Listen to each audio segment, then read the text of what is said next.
The hood of this Pontiac. This is your basic high output 305 cubic inch, 190 horsepower, big 4-barreled screamer. It's made into a 5-speed manual. That's 5 gears, no waiting. You may also feast your eyes on 16-inch wheels with 245/50 VR rated Goodyear Gatorbacks, huge sway bars, and 4-wheel disc brakes to stop this 3,360-pound Tin Indian. Big deal. My Mustang has Gatorbacks too. 225/60s mounted on 15-inch rims, anti-sway bars the size of sewer pipes, not to mention disc brakes up front. So don't mention them. Of course, under the hood, hot rodder heaven. The 5-speed manual transmission gets its power from Fomoco's 302 cubic inch, 210 horsepower motor with all the goodies. Tube headers, high lift roller cam, and a 4-barrel Holly big enough to inhale Cleveland. All in a light 3,180-pound package. Carburetors, merely carburetors. Hey, it's the 80s. Haven't you guys ever heard of fuel injection? This is 5 liters of tuned-port injected small block Chevy that punches out 215 horsepower. And it's made into the slickest 4-speed automatic Surf City has ever seen. And if you want to go fast in the corners, I'd rather eat worms than ride in a Chevy.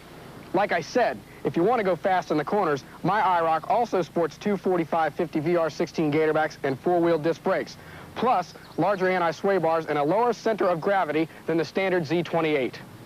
In short, a 3,580-pound slot car.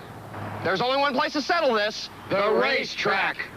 So it's the 190 horsepower 5-speed Firebird Trans Am, the 210 horsepower 5-speed Mustang GT, and the 215 horsepower 4-speed automatic Camaro IROC Z. Off to the first stop of our muscle car matchup at Monrovia, Maryland's 7580 Dragaway, where the first 2 cars to face off were General Motors' finest, the IROC Z and the Trans Am. Now off the line, the fuely IROC with better bottom-end torque and traction takes the Trans Am. But by mid-track, the freer revving Trans Am edges up and past the IROC Z, takes the light with a quarter-mile time of 14.7 seconds at 89 miles per hour, 1/10 of a second quicker than Chevy's best. And full of confidence, the old Trans Am now must take on Dearborn's damnedest. Down go the lights, and look out, because the lightweight Mustang GT with excellent Eagle Gatorback traction beats the Tin Indian at its own game. The Mustang stampedes out of the gate and pulls away by mid-track.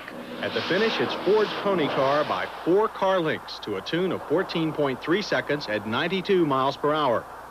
So when the tire smoke cleared, the 2 fastest cars had Carburetors, merely carburetors. The first on race day Mustang was first, followed by the Trans Am, which in turn neatly edged out the Camaro IROC Z. But since all bad things take a turn for the better, our 3 bad machines take off for the twisting turns and high banks of Pennsylvania's Pocono International Raceway. Okay, so this isn't Dead Man's Curve, but we did set up a special 2-mile course using both high bank and the long straights of the tri-oval and a very tight infield road course.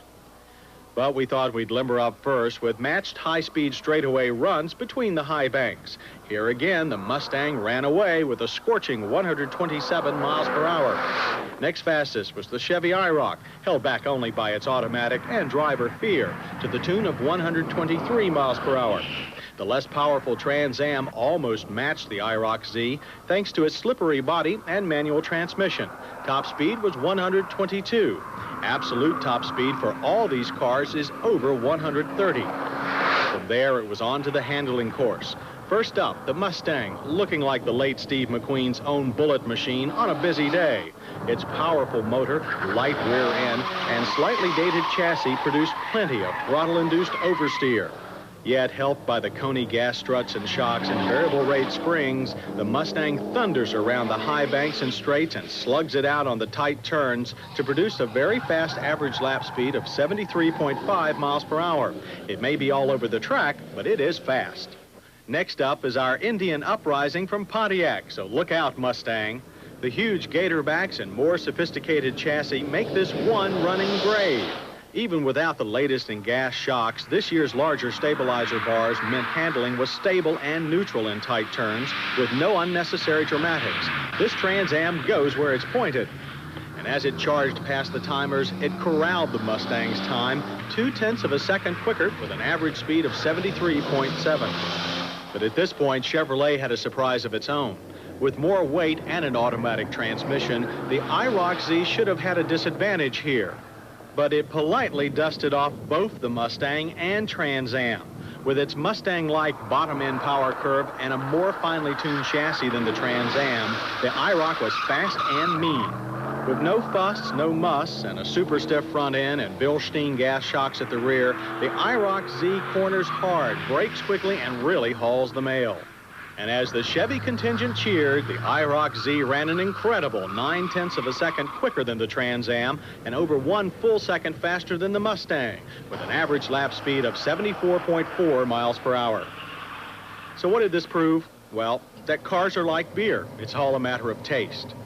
Without a doubt, the Mustang is the fastest in acceleration and top end. Besides that, it has the lowest base price at $10,224. But it can be a real challenge in the turns. On the other hand, the IROC Z is a lot like its big Chevy brother, the Corvette. Fast and sophisticated, but also more expensive. Base price, $12,635. Between the two comes the surprising compromise, Pontiac's Firebird Trans Am. Fast, almost like the Mustang, yet sophisticated in handling, almost like the IROC Z. It's also priced between the others at $11,983. So I guess we're still not sure who builds the ultimate factory muscle car. It's an argument that's been going on now for over 20 years. And like the notion of eternal youth, we hope it's a debate that never ends.